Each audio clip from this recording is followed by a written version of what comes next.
Seigneur de nous avoir accordé la grâce d'être dans sa présence ce matin. Seigneur, nous te bénissons.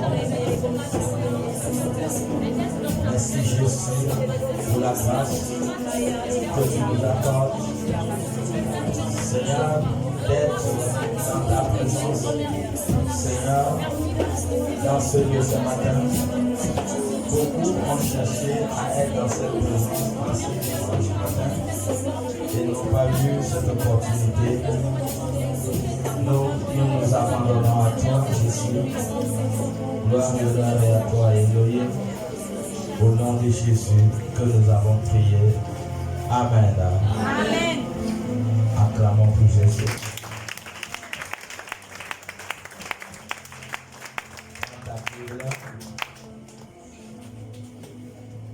Nous allons lire Luc chapitre 13. Luc chapitre 13.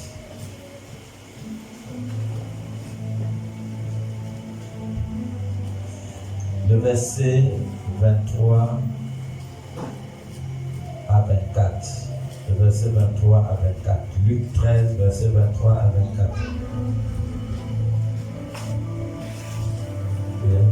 Lisons la parole de Dieu dans Luc 13, verset 23 à 24. Il est dit, quelqu'un lui dit, Seigneur, n'y a-t-il que peu de gens qui soient sauvés? Il leur répondit, efforcez-vous d'entrer par la porte étroite, car, je vous le dis, beaucoup chercheront à entrer et ne le pourront pas. Okay. Allons-y dans un deuxième passage biblique, Nombre chapitre 13, le verset 27 à 33. Nombre 13, 27 à 33. Nombre 13, verset 27 à 33. Il est dit, voici ce qu'ils racontèrent à Moïse. Nous sommes allés dans le pays où tu nous as envoyés. À la vérité, c'est un pays où coule le lait et le miel. Et voici les fruits. Mais le peuple qui habite ce pays est puissant. Les villes sont fortifiées, très grandes. Nous y avons vu des enfants d'Anak. Les Amalécites habitent la contrée du Midi.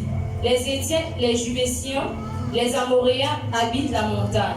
Et les Cananéens habitent près de la mer et le long du Jourdain.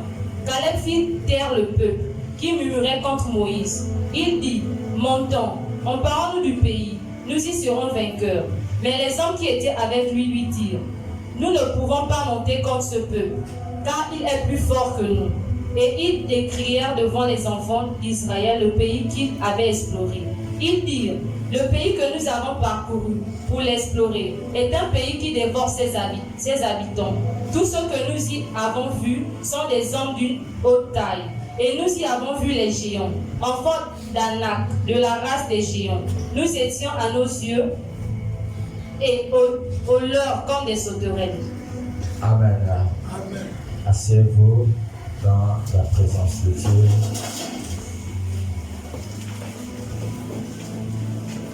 Notre thème de ce matin, c'est la porte étroite. Notre thème de ce matin, c'est la porte étroite. Voilà. Je relis encore Luc 13. Luc 13, 23, 24.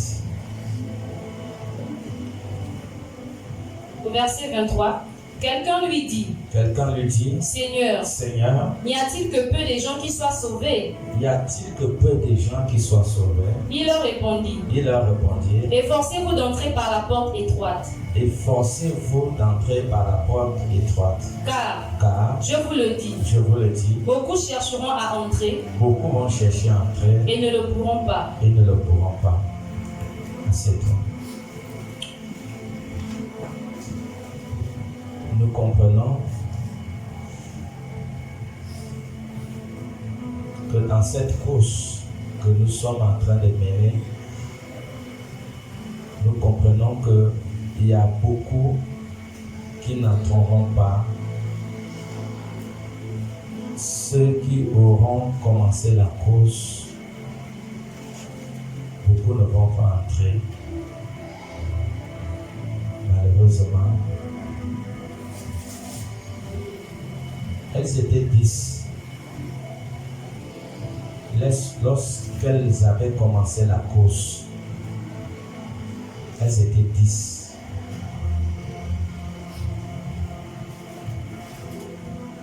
Et quand le maître est venu,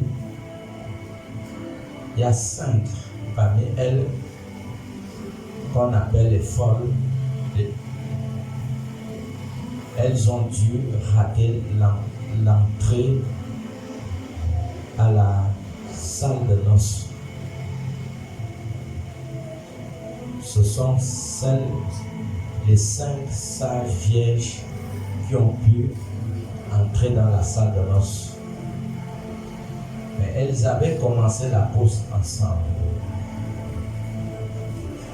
Elles avaient commencé la course ensemble. Comme toi et moi, nous sommes dans cette même course. Mais malheureusement, nous ne savons pas quelle sera la fin de la course de chacun dans ce lieu. Nous ne savons pas. Beaucoup ont commencé et n'y sont pas arrivés. C'est vraiment regrettable. Ça fait mal. Mais c'est Jésus-Christ qui parle, qui dit que la porte étroite, c'est une petite porte, mais il y a très peu de personnes qui sont dans cette porte.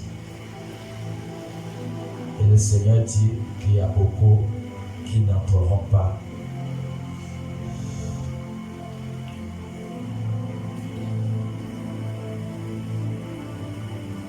Pourquoi courir?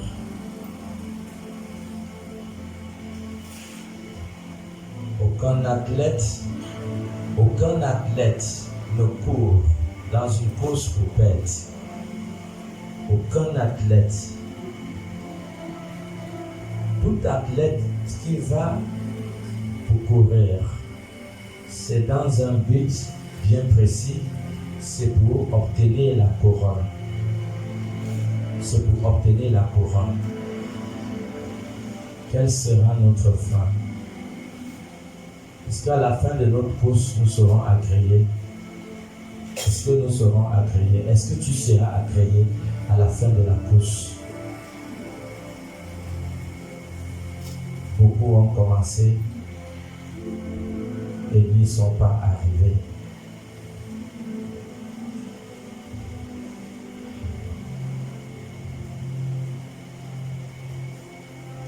C'est ça le danger. C'est ça le danger. Nous voyons cette histoire de Moïse dans le désert avec le peuple. Voyons cette histoire. Ils étaient en phase d'exploration. Moïse a envoyé dans Nombre 13 le peuple d'aller explorer les pays de Canaan. Ils partaient pour voir ce lieu que Dieu les avait donné. C'était leur propre territoire que Dieu avait parlé à Abraham. Dieu les avait donné ces territoires avant leur existence. 700 ans avant leur existence, Dieu les avait donné ces territoires. Genèse 13, le verset 14. C'était leur territoire. Genèse 13, verset 14. Genèse 13, verset 14 à 15. Oui. Oui. Genèse 13, verset 14 à 15. Les gens de Sodome étaient méchants. Oh non.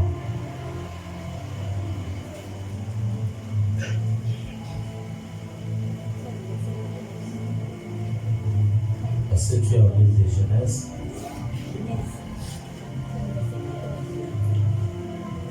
Genèse 13, le verset. Genèse 13, verset 14. À L'Éternel dit à Abraham, L'Éternel dit à Abraham, après que Lot se fut séparé de lui, après que l'homme se fut séparé de lui, lève les yeux, lève les yeux, et du lieu où tu es, et du lieu que tu es, regarde vers le nord et le midi, regarde vers le nord et le midi, vers l'Orient et l'Occident. vers l'Orient et l'Occident. Car tout le pays que tu vois, Tout le pays que tu vois, je le donnerai à toi et à ta je postérité. le donne à toi et à tes enfants Pour toujours. pour toujours. Donc, dans Nombre 13, quand Moïse envoie les explorateurs pour aller explorer le pays de Canaan, c'était leur propre territoire. Mais bien aimé, c'était leur propre territoire. Alors quelque chose va commencer.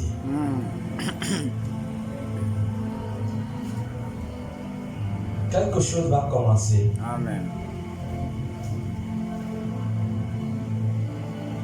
C'était leur propre territoire. Vous savez, votre territoire n'est jamais vide. Yes. C'est toujours occupé. Votre territoire demain est occupé Yes. par quelqu'un.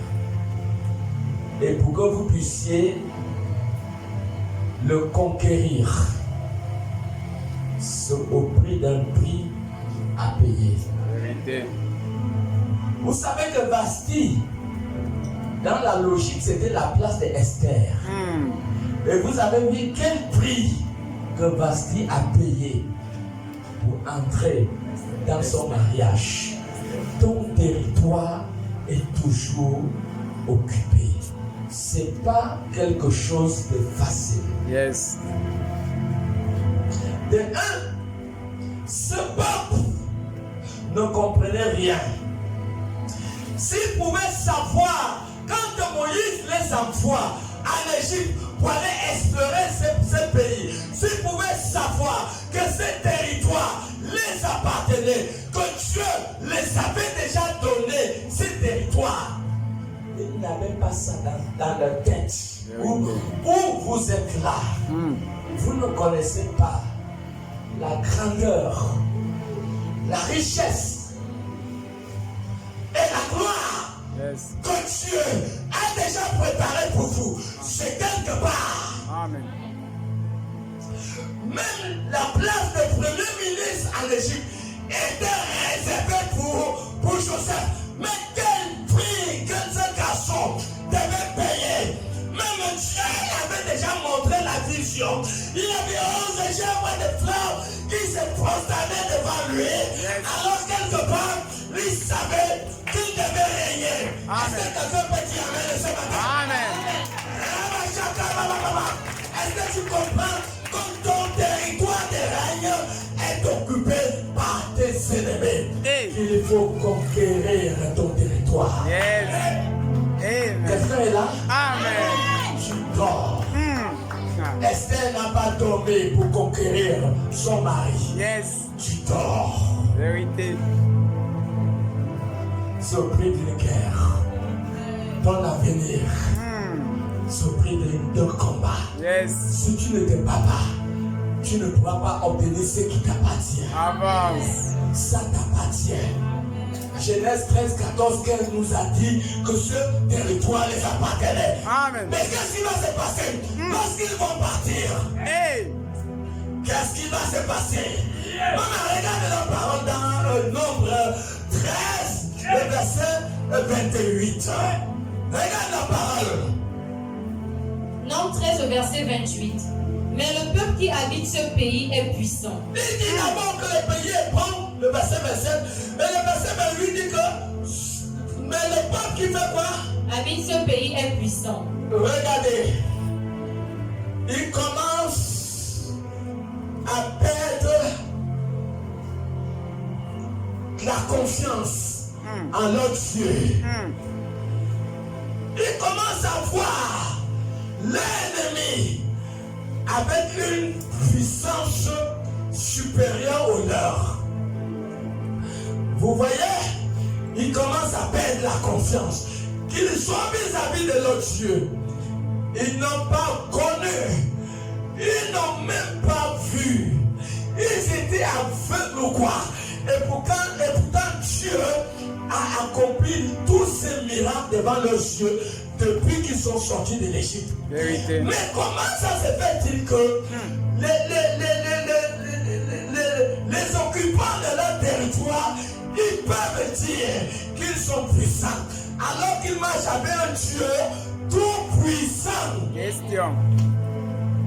C'est là où le problème a commencé. Ils ont commencé à se rabaisser et voir les possibilités. Tu t'es engagé dans la marche avec Dieu.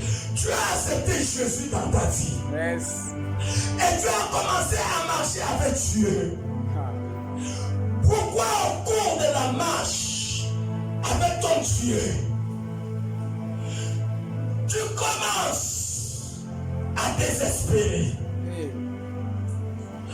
Tu commences à avoir une impossibilité de continuer la marche avec ton Dieu. Tu commences à voir l'adversité au-dessus du Dieu qui marche avec toi. Et ton alliance avec ton Dieu commence à faiblir.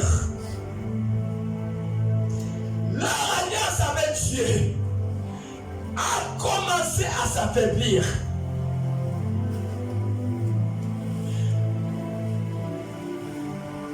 Ils n'avaient plus le pouvoir. Ils avaient la peur de pouvoir conquérir leur destinée et leur avenir. Ils ont dit, le peuple est puissant. Continue. Les villes sont fortifiées. Les villes sont fortifiées. Très grandes. Très grandes. Nous y avons vu les enfants d'Anak. On a vu des gens chiens. Les Amalécites habitent la contrée du Midi. Ils habitent la contrée du Midi. Les Étiens, les Jébusiens et les Amoréens habitent la montagne. Et les Cananéens habitent près de la mer et le long du Jourdain. Oui. Caleb fit taire le peuple. Caleb fit taire le peuple. Qui murmurait contre Moïse. Il murmurait contre Moïse. Il dit, montons. Emparons-nous du pays. Emparons-nous du pays. Nous y serons vainqueurs. Nous y serons vainqueurs. Mais les hommes qui étaient avec lui dirent. Les hommes qui étaient avec lui dirent. Nous ne pouvons pas monter contre ce peuple. Vous comprenez leur propre destinée. Il dit, nous ne pouvons pas atteindre cette destinée. Car il est plus fort que nous. Il est plus fort que nous. Tu comprends? Jusqu'au verset 33. Et ils décrièrent devant les enfants d'Israël le pays qu'ils avaient exploré. Ils dirent, le pays que nous avons parcouru pour l'explorer est un pays qui dévore ses habitants. Tous ceux que nous y avons vus sont des hommes de haute taille. Et nous y avons vu les géants. Enfants d'Anak, de la race des géants. Nous étions à nos yeux et leur avant et comme leur des sauterelles. Nous étions à leurs yeux. Et comme au leur comme des sauterelles. Et comme des sauterelles. Donc ils se sont rabaissés carrément au niveau des sauterelles. Ils ont vu une impossibilité. Une impossibilité de pouvoir conquérir ces territoires. Dites-moi un peu, si vous étiez à la place de Dieu, que vous avez fait tout ce travail pour un peuple, vous avez usé de toute votre puissance pour montrer non seulement à l'Égypte que l'Éternel est Dieu, et montrer au monde entier que l'Éternel est Dieu. En tuant tous les premiers-nés des Égyptiens, en fendant la mer en deux, ils ont traversé dans la mer à pied sec, à sec. Ils ont vu tout ce que Dieu a fait pour eux. Est-ce que ce sont des Anak que Dieu ne pouvait pas combattre? Pour eux, ils ont vu une impossibilité. Comment tu vois ton avenir? Et quels sont les progrès qui sont faits dans ton alliance avec Dieu? Y a-t-il du découragement dans ton engagement avec Dieu à cause des manquements, à cause de la solitude, à cause de la faim? Ta vie est-elle menacée? Comment vois-tu ton avenir? Est-ce que dans ton cœur, le même amour que tu avais pour Dieu lorsque tu as accepté Jésus, est-ce que c'est le même amour que tu as toujours aujourd'hui? Nous sommes dans l'ère de l'abandon, l'ère où beaucoup vont prendre une résolution que c'est dur. Ce n'est pas facile de marcher avec Christ. Ils vont voir une impossibilité de continuer la marche avec eux. Ils vont voir une impossibilité.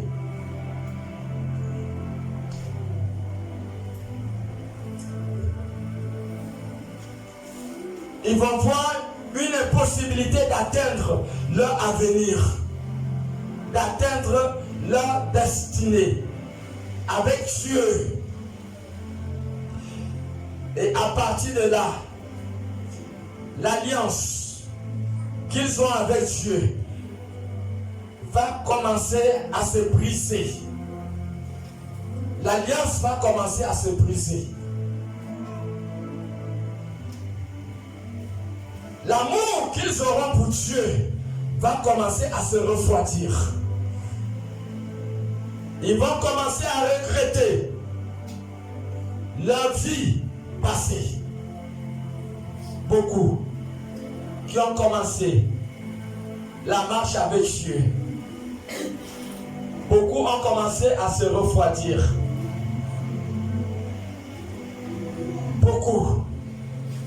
Une fois l'alliance est brisée et que vous commencez à regretter votre vie passée,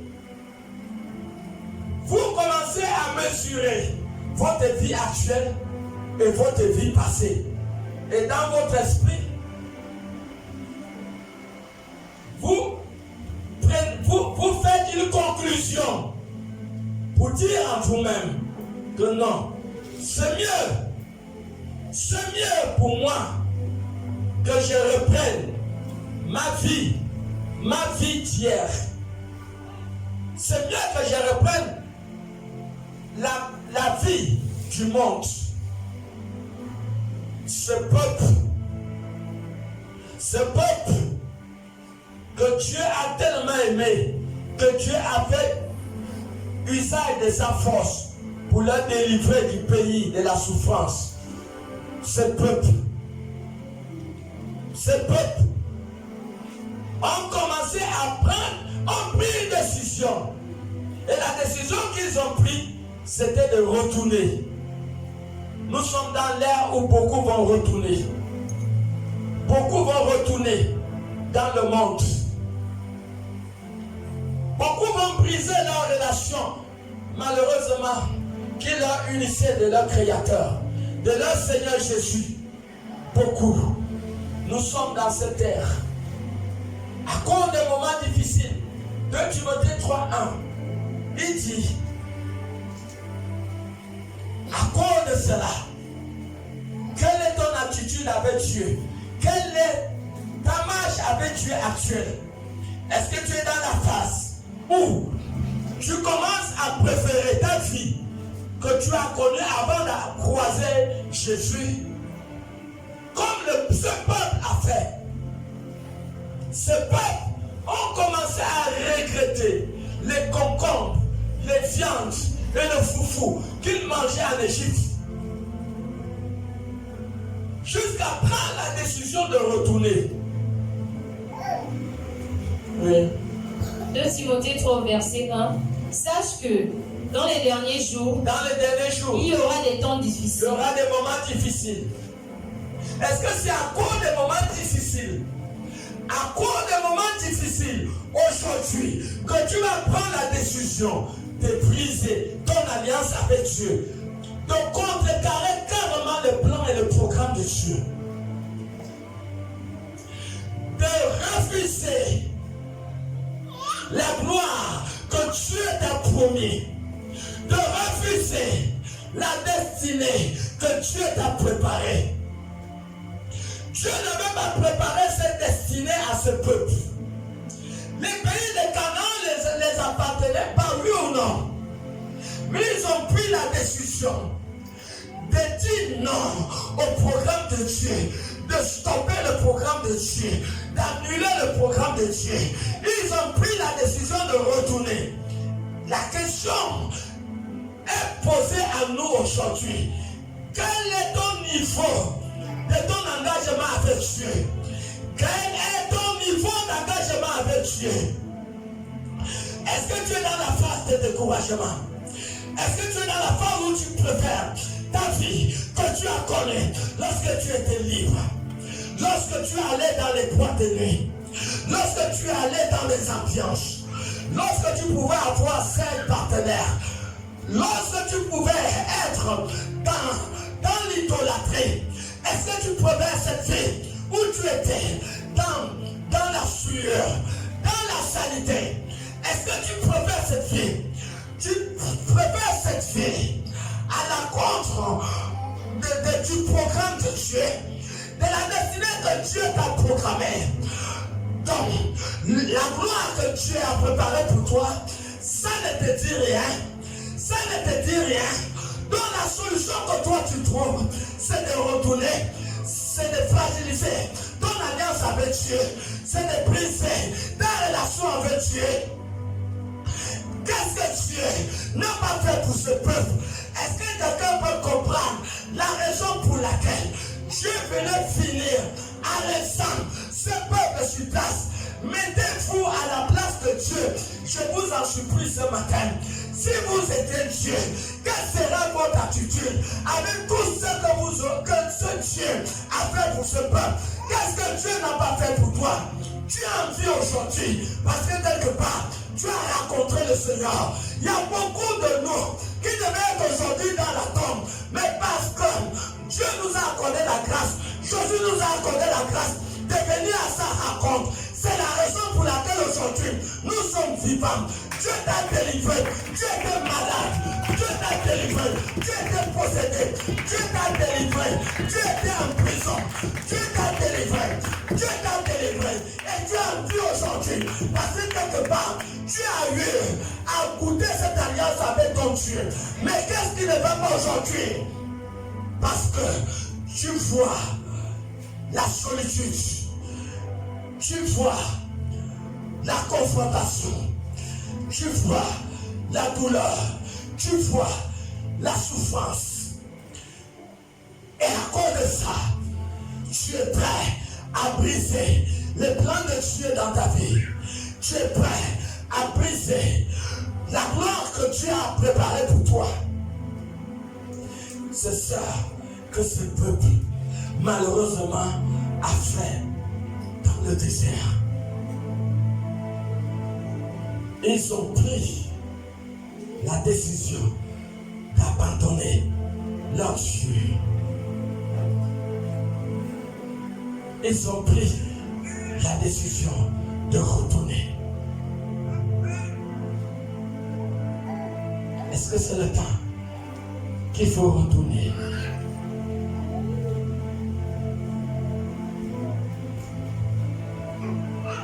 Est-ce que c'est le temps qu'il faut retourner?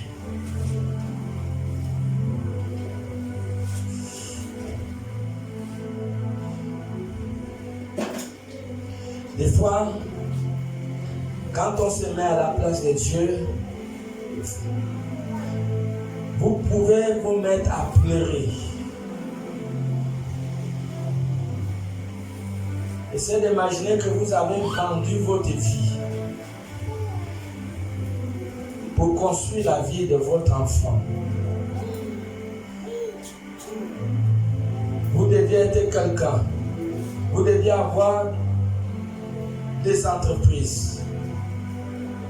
Mais vous avez pris tout cet argent pour construire la vie de votre enfant. Cet enfant finit ses études universitaires.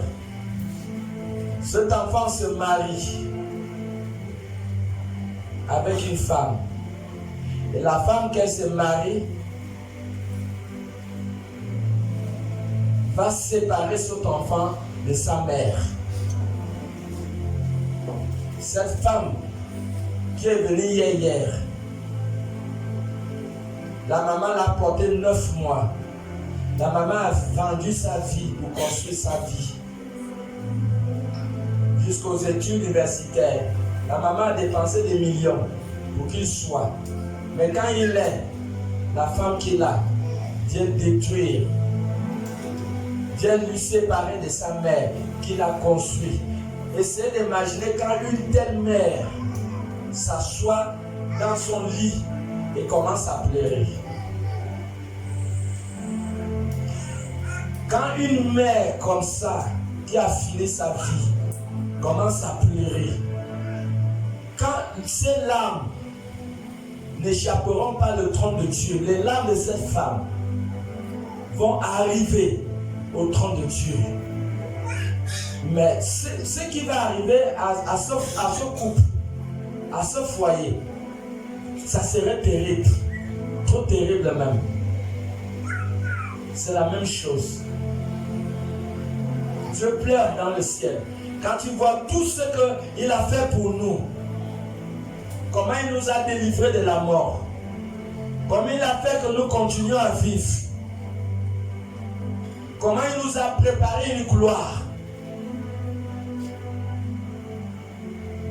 Et à cause de la souffrance, à cause des manquements, à cause de la solitude, nous prenons la résolution de briser cette alliance. Et nous prenons la décision de retourner dans notre vieille vie, dans notre vieille carapace d'avant. Soyez juges.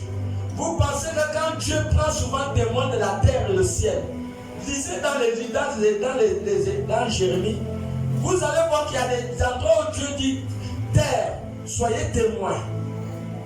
Quand Dieu prend témoin pour terre ou pour le ciel, par rapport à une situation, dans la vie de ses enfants, c'est trop terrible. Quelqu'un comprend? Si Moïse n'aurait pas intercédé pour ce peuple, Dieu devait les écraser à l'instant même. Dieu devait les écraser.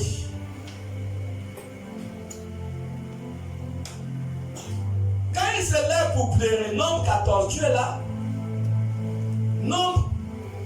Nombre 14, 1 à 5. Quand il pleure toute la nuit, il pleure pourquoi? Attends, il pleure quoi?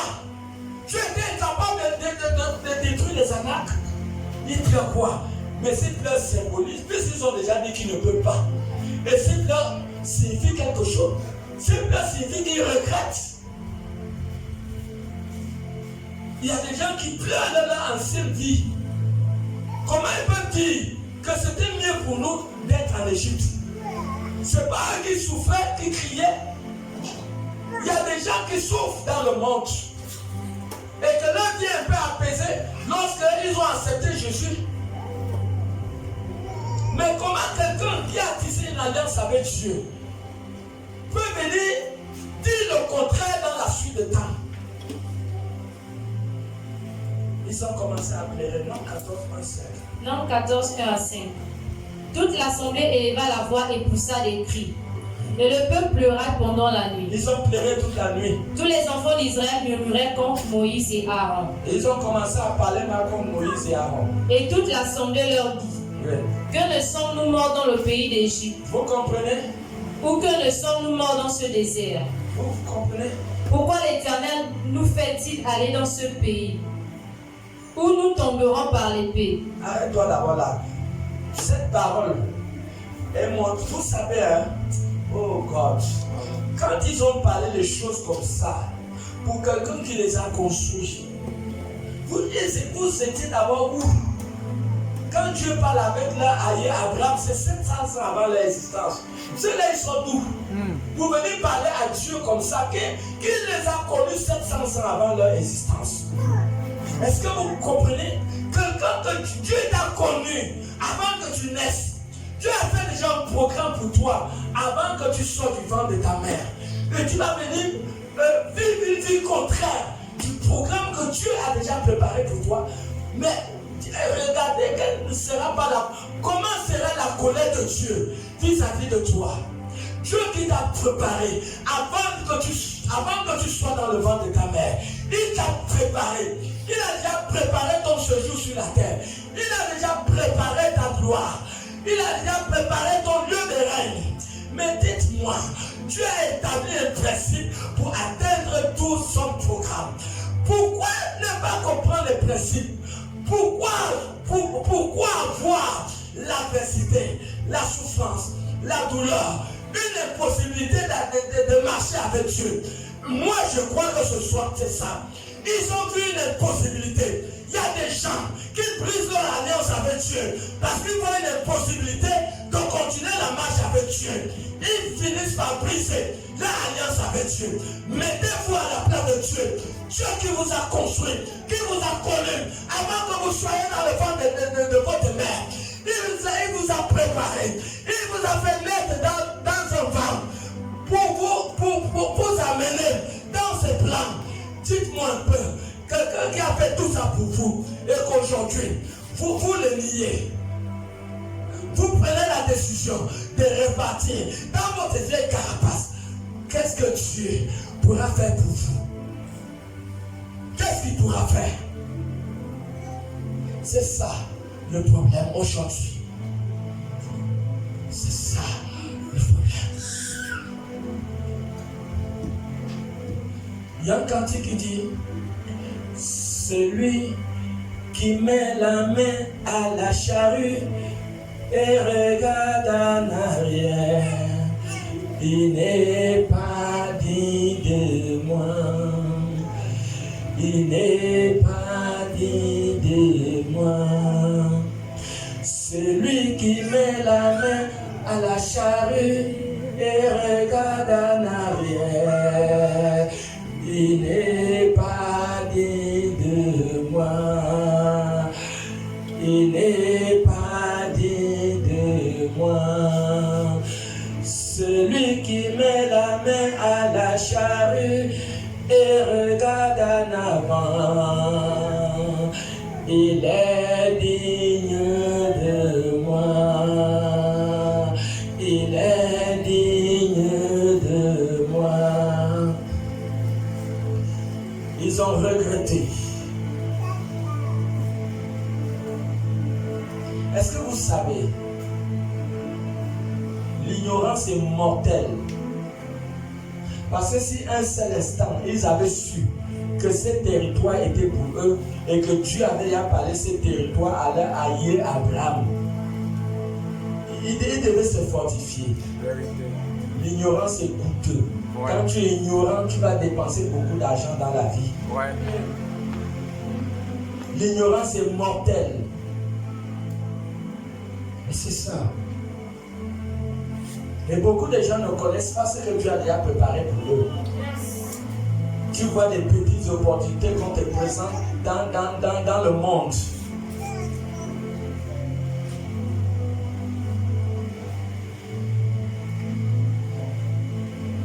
Vous connaissez l'opportunité que la femme de Potiphar devait donner à Joseph si Joseph aurait accepté. Ce sont des petites opportunités par rapport à la gloire de l'Égypte. C'est vrai ou c'est faux? Elle devait lui favoriser sans que son mari Potiphar soit au courant. Mais c'est Potiphar, les faveurs de la femme de Potiphar par rapport au premier ministre de l'Égypte. Il n'y a pas de règne, il n'y a pas de match. Il n'y a pas de match.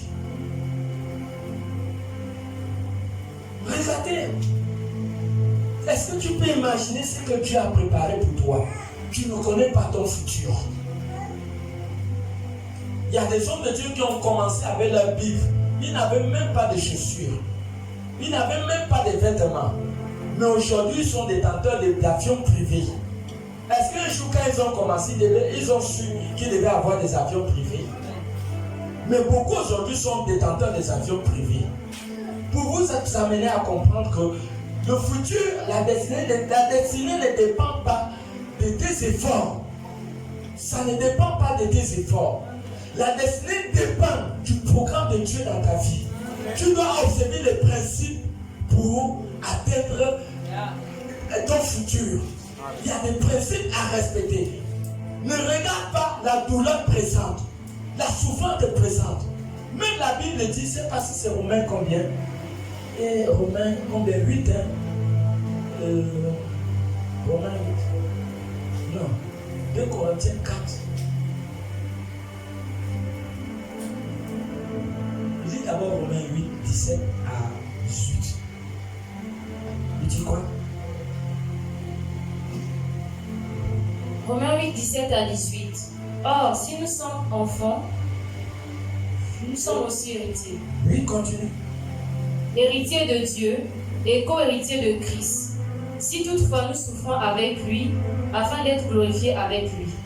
J'estime que les souffrances des temps présents Les souffrances des temps présents, ne sauraient être comparées à la gloire à venir. les souffrances des temps présents ne peuvent pas être comparées à la gloire à venir. Qui sera révélée pour nous. Qui sera révélé pour nous? Quelqu'un comprend? Donc les souffrances présentes, hein, je reçois encore Esaïe 45, le verset 3. Donc les souffrances présentes ne sont pas comparées à la gloire que Dieu nous a préparée. Esaïe 45, 3. Je te donnerai des trésors cachés, Il dit, je te donnerai des trésors cachés, des richesses enfouies, des richesses enfuies, afin que tu saches que je suis l'Éternel, afin que tu saches que je suis l'Éternel, qui t'appelle par ton nom, qui t'appelle par ton nom, le Dieu le d'Israël. Dieu d'Israël. Esaïe 49, 23. Quelqu'un comprend? Voici ce que Dieu a préparé pour toi. Qu'est-ce qui peut t'amener à briser ton alliance avec Dieu? Esaïe 49, verset 23. Oui. Des rois seront tes nourriciers, Des rois seront tes nourriciers, et leurs princesses tes nourrices. et leurs princesses tes nourrices. Ils se prosterneront devant toi, Ils se prosterneront devant toi, la face contre terre, la face contre terre. et ils lécheront la poussière de tes pieds. Ils lécheront la poussière de tes pieds. Et tu sauras que je suis l'Éternel, Tu sauras que je suis l'Éternel. et que ceux qui espèrent en moi ne seront point confus. Ceux qui espèrent en moi ne seront jamais confus. Acclamons pour le Seigneur. Jérémie 29. Tu comprends? Voici ce que tu as préparé pour toi. Oui. Jérémie 29 au verset 11. Car je connais les projets que j'ai formés sur vous, Je connais les projets que j'ai formés sur vous. dit l'Éternel. Dis l'Éternel. Projet de paix et non de malheur, Projet de paix et non de malheur. afin de vous donner un avenir et de l'espérance. Afin de vous donner un avenir et de l'espérance. Voici ce que Dieu a préparé pour toi. Mais qu'est-ce qui peut t'amener à vouloir ta vie d'hier, ta vie que tu vivais dans le monde?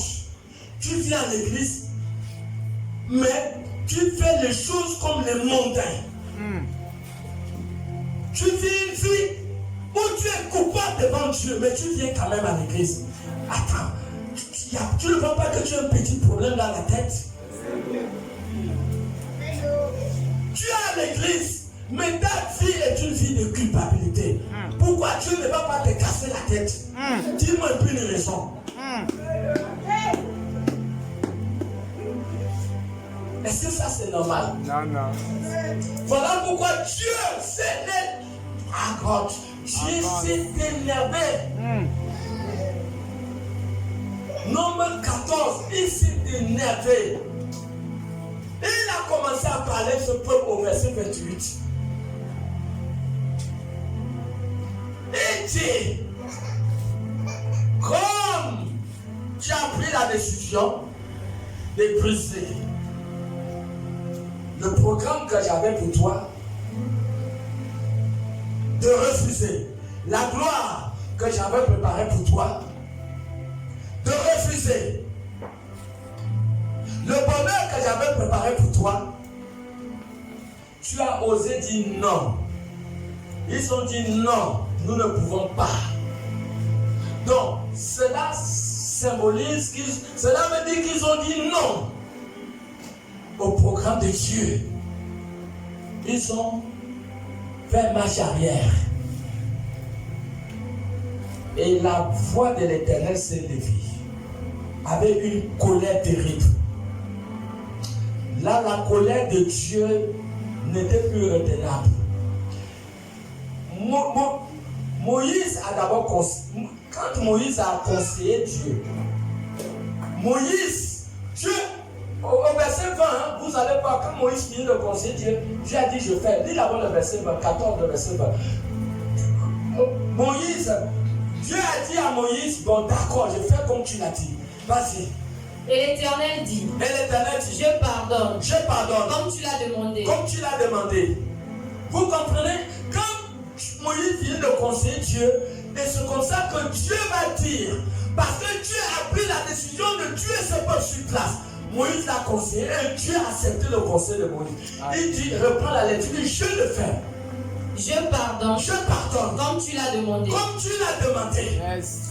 Mais le verset 28, il dit, dis-leur, je suis vivant. Je suis vivant. Dit l'Éternel. Je vous ferai ainsi que vous avez parlé à mes oreilles. La même année que tu as pris la décision de refuser la gloire que j'ai préparée pour toi, je l'accepte ainsi que la décision que tu as prise. Continue. Vos cadavres tomberont dans ce désert. Il dit vos cadavres tomberont dans ce désert. Vous tous. Vous tous. On a fait le dénombrement. Donc on a fait le dénombrement. En vous comptant depuis l'âge de 20 ans. En vous comptant depuis l'âge de 20 ans. Et au-dessus. Et qui avait murmuré contre moi. Vous n'entrerez point dans le pays. Vous n'entrerez pas dans ce pays. Que j'avais juré de vous faire habiter. Que j'avais juré à Abraham de vous faire entrer. Excepté Caleb. Fils de Jephthé. Et Josué. Fils de Nun. Fils de Nun. Continue. Et vos petits enfants. Comme vous avez dit. Ils deviendront une proie. Je les y ferai entrer. Je vais les faire entrer. Et ils connaîtront le pays. Que vous avez dédaigné. Continuez jusqu'à 35. Vos cadavres. À vous. Tomberont dans le désert. Et vos enfants paîtront 40 années dans le désert. Vos enfants vont subir la souffrance de votre péché, de votre mauvaise action. Vos enfants vont souffrir. Continuez. Et porteront la peine de vos infidélités. Ils porteront la peine de vos infidélités. Jusqu'à ce que vos cadavres soient tous tombés dans le désert. Jusqu'à ce que vos cadavres soient tous tombés dans le désert. De même que vous avez mis 40 jours à explorer le pays. De même que vous avez fait 40 jours à explorer le pays. Vous porterez la peine de vos iniquités. Vous porterez la peine de vos iniquités. 40 années. 40 années. Une année pour chaque jour. Une année pour chaque jour. Et vous saurez. Ce que c'est que d'être privé de ma présence. Ce que c'est d'être privé. De ma présence. De ma présence. Moi. L'Éternel.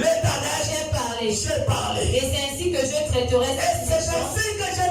cette méchante assemblée. Qui s'est réunie contre moi. Ils seront consumés dans ce désert. Ils y mourront.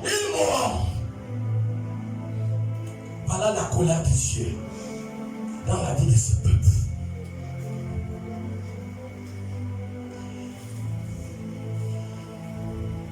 Ce peuple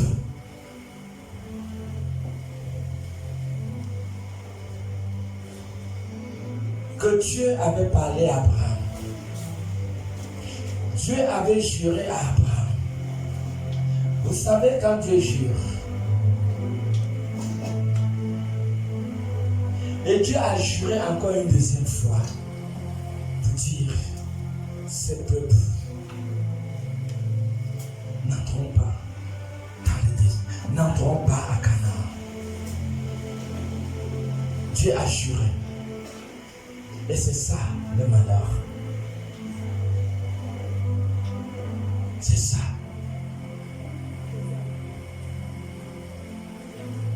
Vous savez,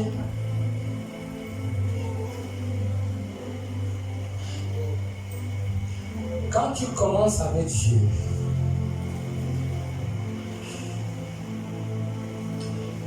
et que tu brises ton alliance avec Dieu, vous n'imaginez pas l'intensité de la colère de Dieu dans votre vie. Lorsqu'une alliance est brisée, ces peuples ne sont pas entrés. C'est comme ça. Toute personne qui a commencé avec Jésus, et dans la suite du temps, la personne voit que c'est dur. C'est dur. Les autres là-bas, ils sont en train d'évoluer, mais moi je suis là. Et tu dis non, je veux commencer à les ressembler. Je veux commencer à faire comme eux.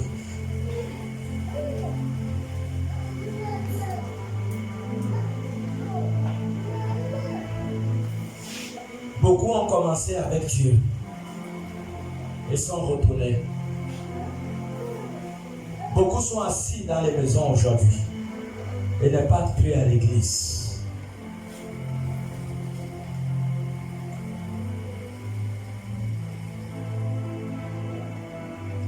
Beaucoup ont commencé avec Dieu. Ils ont vu que c'était dur. Ils sont entrés même dans des activités qui ne n'ont pas Dieu, les chrétiens, qui vendent dans un bar. Tu as commencé avec Jésus et tu as vu que c'était dur. Et la seule activité que tu as trouvée, c'est le bar. Aller gérer dans un bar. Tu viens à l'église et tu as un bar. Tu viens à l'église et tu es gérant dans un bar.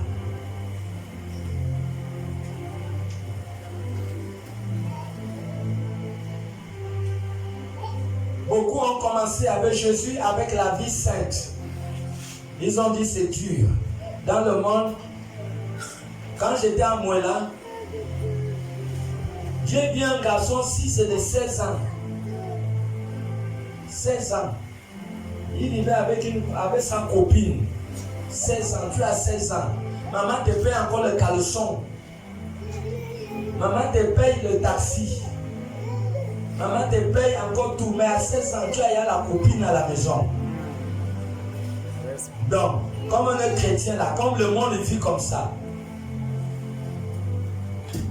moi aussi, j'ai commencé dans la pureté, dans la sainteté. Et beaucoup ont terminé sur les cuisses des femmes et sur les cuisses des hommes. Beaucoup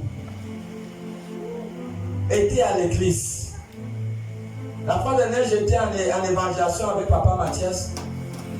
Et un garçon pouvait nous dire qu'il n'y a pas la vérité à l'église. Quand tu vas chez l'Nganga, il te dit les choses claires. Hein, Papa Mathias? Mais cette parole nous a touchés. Et c'est une famille que ce sont les Nganga. Les Nganga. Et même la maman qui était là. Elle est à l'église, mais tout le temps chez les Nganga. Aujourd'hui, elle est où? Aujourd'hui, elle est décédée. Tu es à l'église. Les enfants t'amènent chez les marabouts, chez les Nganga. Comme une famille. Une famille de Nganga. Et on dit qu'à l'église, il n'y a pas la vérité. Quand tu vas chez les Nganga, il te dit les choses claires. Mais pourquoi les Nganga de Babylone n'ont pas expliqué à Nebuchadnezzar le songe et son explication? Hein? Si les Nganga sont forts, si les Nganga ont vraiment la révélation, pourquoi tous les Nganga de Babylone n'ont pas pu expliquer le mystère que le roi Nebuchadnezzar a reçu? Et Nebuchadnezzar a commencé à les massacrer un à un. Daniel a dit, oh roi, attends, laisse-nous 3 jours, on va aller prier. Le Dieu qui révèle les mystères va révéler. Jérémie 33, 3. Regarde un peu.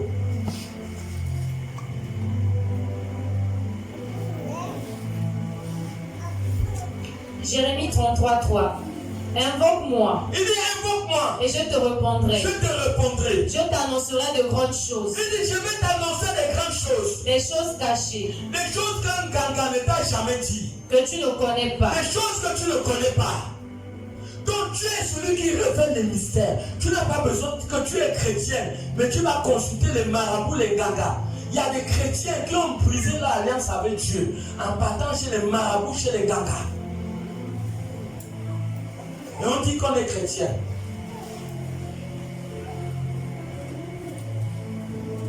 Voilà. Beaucoup ont fait marche arrière et ont détruit leur alliance avec Dieu.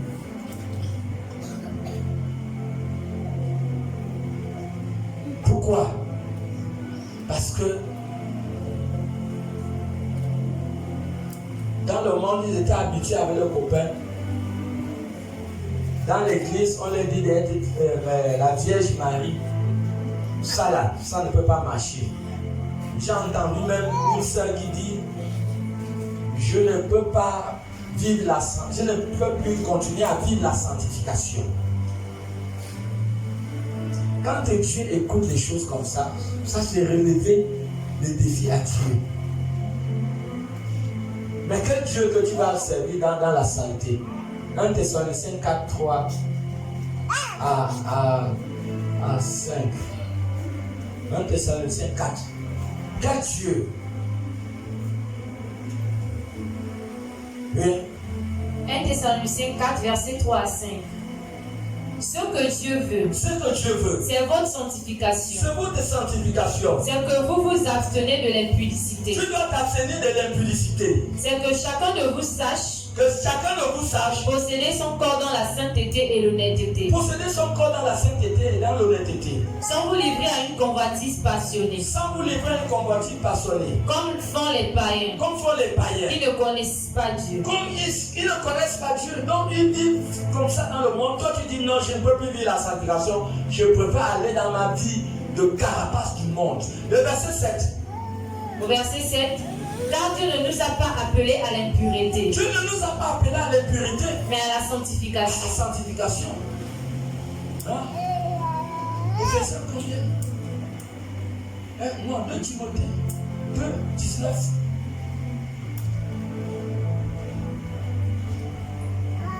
Timothée 2 au verset 19.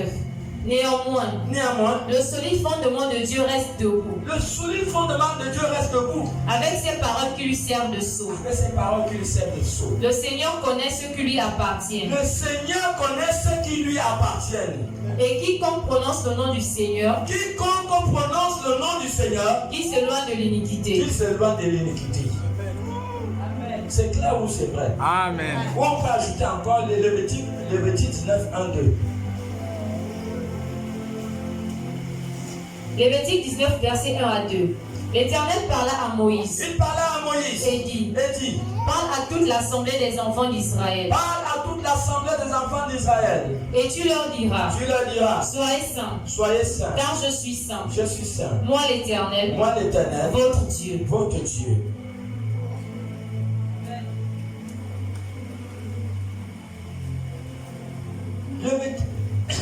Exode 19, 22.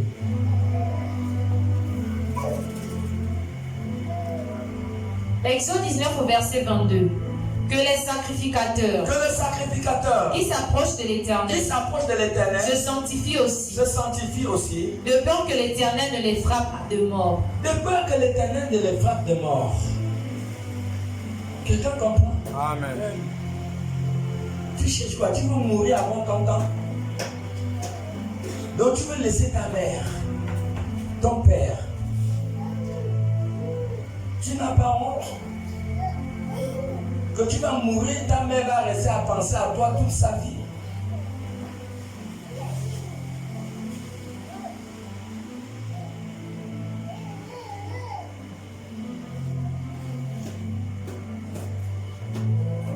Il y a un cantique en changement. Yahweh, à toi la gloire.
Chapitre 4, le verset 3.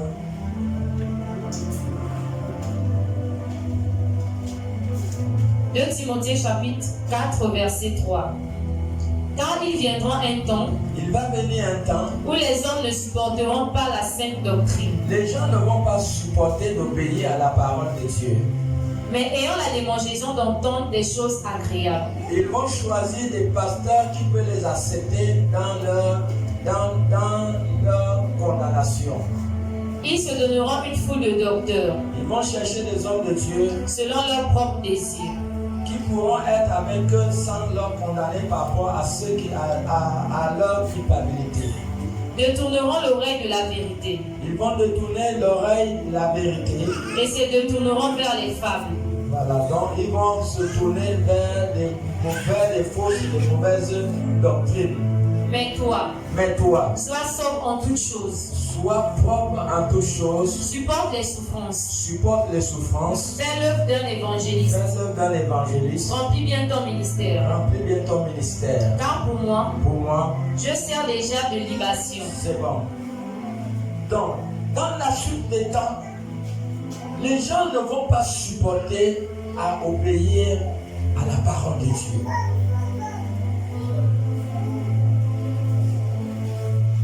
Ils ne vont pas supporter. Ils ne vont pas supporter. Le Dieu Tout-Puissant, qui a soufflé, qui est l'auteur de la vie de l'homme. Genèse 2:7. Dieu qui a mis son souffle en toi, qui te fait lever le matin pour aller à l'école, qui te fait le souffle, qui te fait lever le matin pour aller à ton travail. Le directeur de ce souffle de vie, le propriétaire de ce souffle de vie. Dieu est tellement puissant pour le désobéir. Dieu qui a soumis l'homme à une planète qu'il a aimée, et celle qu'on appelle la planète Terre.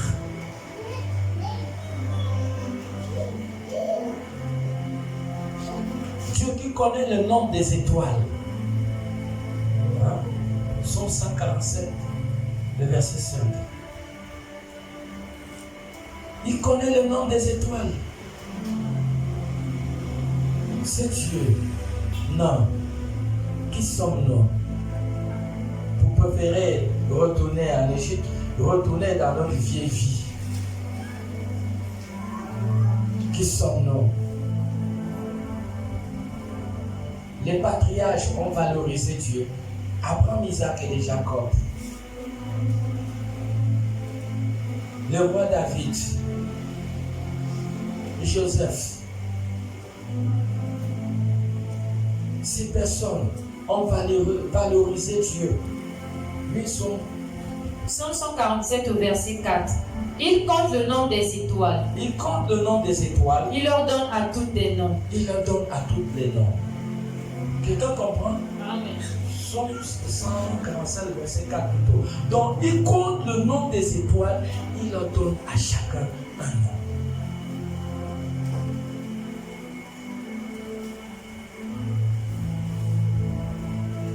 Qui pouvait savoir que les étoiles sont plus nombreuses que les sables de la mer?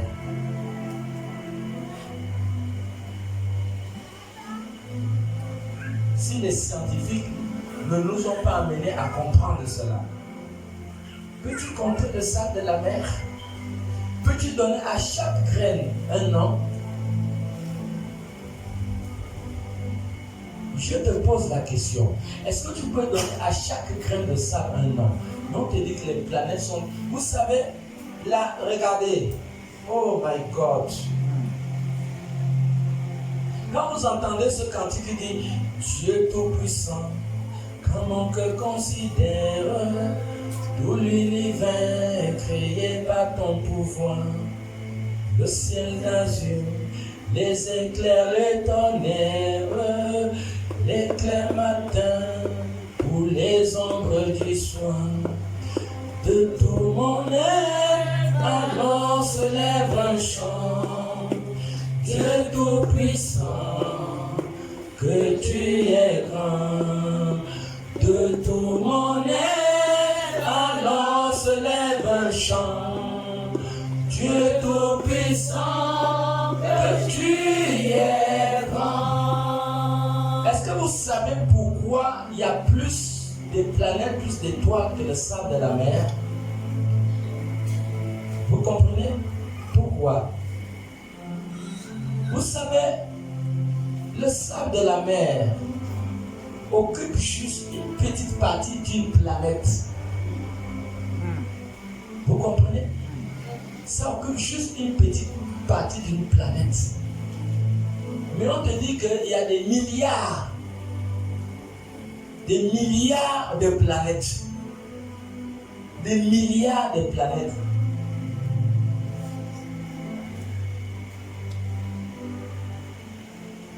Et voilà, et toutes ces planètes, Dieu leur donne un nom. On les appelle, les planètes là sont appelées dans la Bible les étoiles. Mais dites-moi un peu, qui es-tu pour désobéir à un grand Dieu comme ça? Qui es-tu? Va à la télé, regarde un peu. Regarde où se trouve la planète Terre.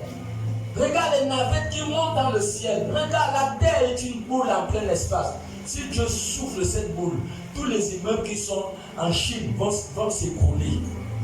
La Terre est une boule. Si Dieu souffle, nous sommes en plein espace. Tu te crois où? Tu te crois où? En bas c'est le vide, en haut c'est le vide, à gauche, à droite c'est le vide. Tu connais la force qui maintient ces galaxies en plein espace. Tu peux expliquer cela? Tu peux expliquer la science que Dieu a utilisée pour faire ça? Pour désobéir à ce grand Dieu? Qui es-tu pour désobéir à Dieu? Qui est l'homme? Qui est l'homme? Avant de désobéir à quelqu'un, regardez, essayez d'abord de faire la biographie de qui est la personne qui est avec vous. Quand Dieu nous gracie pour nous donner sa présence, qui est le Saint-Esprit dans nos corps, il faut se glorifier. Il faut dire merci à Dieu parce que nous sommes les privilégiés. Quelqu'un comprend? Amen. Malgré tout ça, en ce temps de fin, beaucoup vont s'attacher aux doctrines des démons. Ils ne vont plus supporter à obéir à la loi de Dieu. Ils vont repartir dans la boue du monde.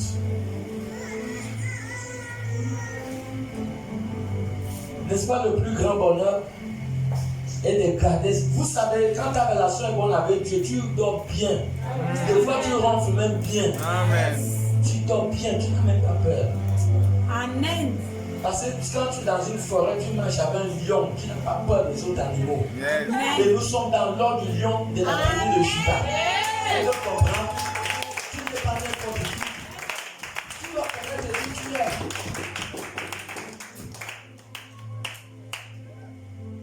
Beaucoup ont vendu leur vie au diable. Dans Marc 8, 34 à 35. Jésus dit, si tu veux garder, tu veux consommer ta vie du monde, tu veux vivre ta vie du monde, ça veut dire que tu as déjà perdu ta vie en avance. Et ton nez, ta tête là ne pourra pas goûter le royaume de Dieu. Tu ne verras pas le royaume de Dieu. Tu veux conserver ta vie, tu ne veux pas accepter l'abstinence, les souffrances qui sont liées à la vocation. Les douleurs qui sont liées à un appel. Pour que David soit roi d'Israël, c'était facile. Pour tous les auteurs demandent la transmission. On dit ça comment là? Non. Il faut transpirer. La transpiration, toute hauteur. Même dans les voitures là, tu penses que tu vas monter à la colline de Golgotha en 4e. Il y a les chauffeurs qui sont là. Hein, Willy? La colline qui est là-bas chez Dédé là-bas là. Tu peux monter là-bas en 4e. Même les gros camions là, quand vous partez à l'auto-école, on te dit que le gros camion, quand tu les 10 roues, quand tu es chargé du sable, tu ne dois jamais faire l'erreur d'aller changer la vitesse en pleine colline. Ça ne se fait pas. C'est la première chose. On ne change pas la vitesse d'un camion au milieu de la colline. Non. Sinon le camion va faire marche arrière. Quand tu sais que tu es chargé du sable, tu vas monter sur une colline. Vous allez voir qu'avant que les camions montent sur les collines, ils s'arrêtent d'abord en bas de la colline. Ils mettent la vitesse la plus forte. Donc le moteur doit transpirer. Toute montée demande la transpiration. Donc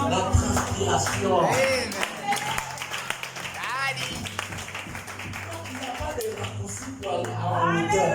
Il y a un prix à payer. La gloire, il y a un prix à payer. La gloire, il y a un prix à payer.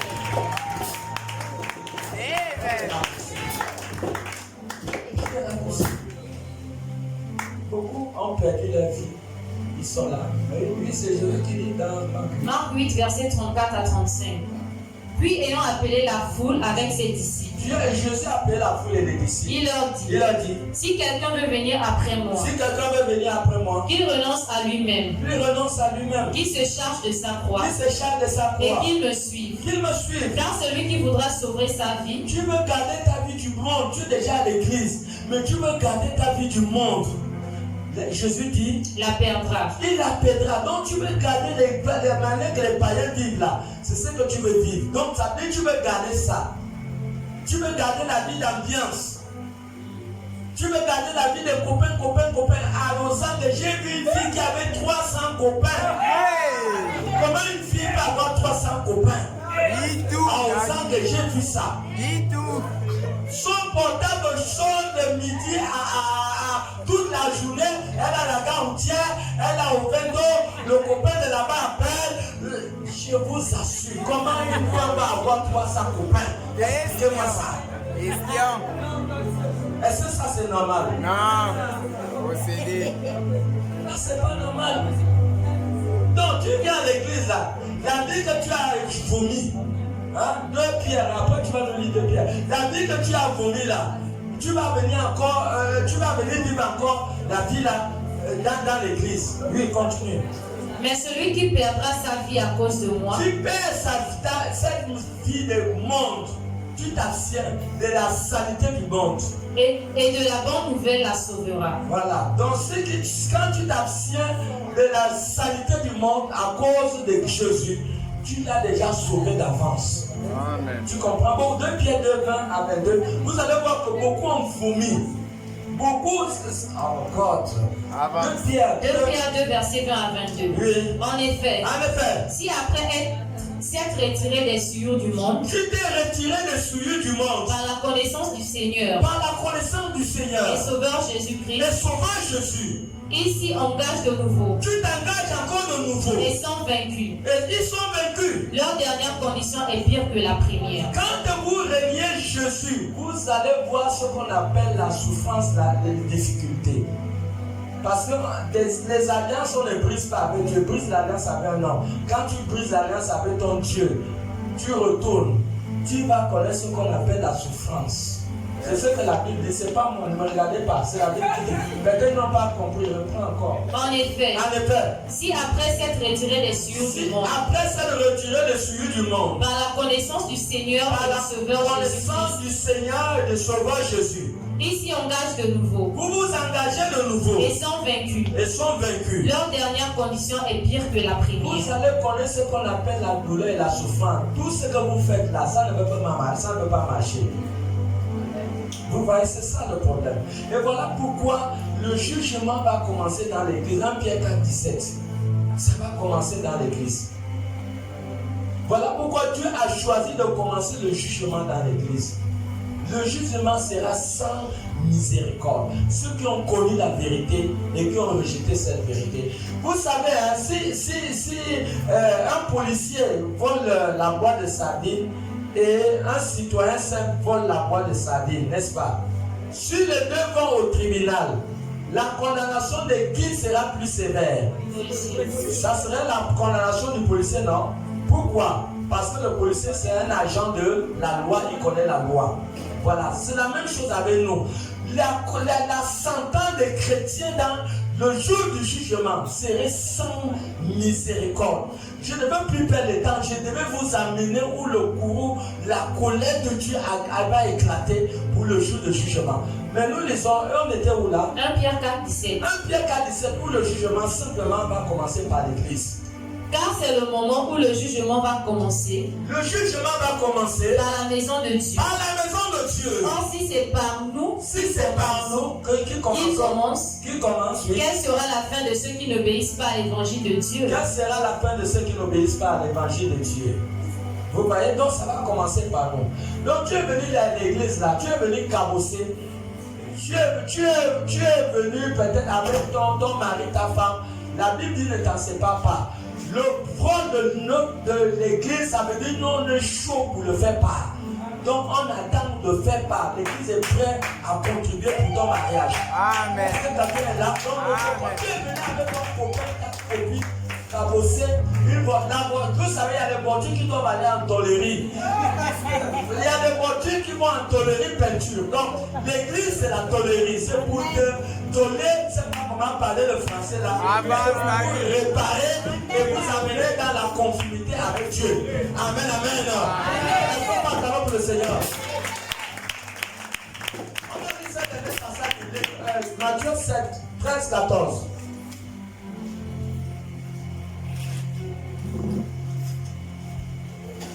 Matthieu 7, versets 13 à 14. Oui. Entrez par la porte étroite. Entrez par la porte étroite. Car large est la porte. Large est la porte. Spacieuse est le chemin qui mène à la perdition. Patient est le chemin qui mène à la perdition. Et il y en a beaucoup qui entrent par là. Il y en a beaucoup qui entrent par là. Mais étroite est la porte. Étroite est la porte. Resserrez le chemin qui mène à la vie. Resserrez le chemin qui mène à la vie. Et il y a peu qui les trouvent. Il y a peu qui les trouvent. Vous voyez? Voilà, c'est ça le problème. La porte où la perdition est grande, il y a beaucoup de gens. Mais la porte du salut, c'est une petite porte. Et chacun de nous doit user l'effort pour y entrer. Chacun de nous doit faire l'effort pour entrer dans cette porte. Amen, amen. Est-ce que tu es toujours là? Amen. Acclame pour Jésus et mets-toi sur tes pieds.